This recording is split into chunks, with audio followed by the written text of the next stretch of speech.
السلام علیکم جی۔ بکریوں کی صفائی، بکریاں جہاں رہتی ہیں اس جگہ کی صفائی جو ہے وہ بکریوں کی صحت کے لیے بہت ضروری ہے، اور گوٹ فارمنگ میں کامیابی کے لیے جو صفائی ہے وہ انتہائی ضروری ہے۔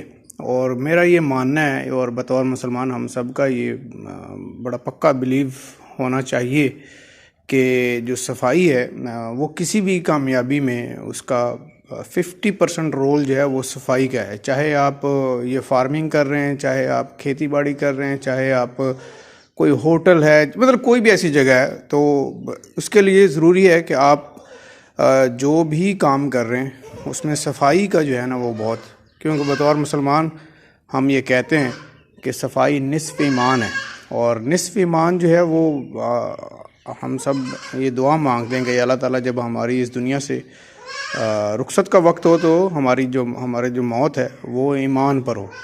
تو ایمان کیا ہے؟ آدھا جو ہے وہ صفائی ہے۔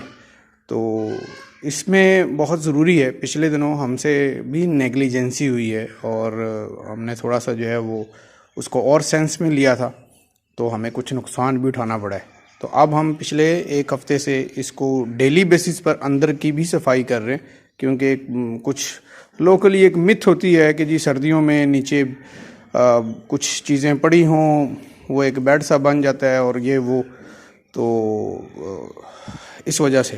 لیکن اب دیکھ رہے ہیں آپ کہ جب سے ہم نے یہ پریکٹس کی ہے تو ہم نے جو ہے وہ ہم اس نقصان سے اللہ تعالیٰ نے ہمیں بچا لیے۔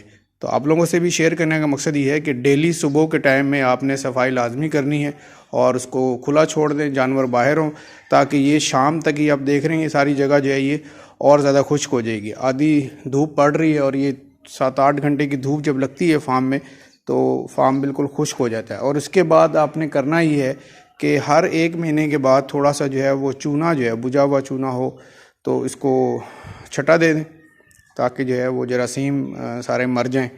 اور اگر بجھا بنا ہو تو اس کو پانی میں گھول کے تو اس کو لوٹے میں ڈال کے چھڑک دیں، ٹھیک ہے نا؟ مطلب کچھ نہ کچھ ایسا کریں تاکہ جو ہے وہ فارم کے اندر جہاں پر بکریاں رہتی ہیں وہ رات کے ٹائم میں جگہ جو ہے وہ خشک ہو جائے۔ جی دعاؤں میں یاد رکھیے گا۔ بہت شکریہ۔ اللہ حافظ۔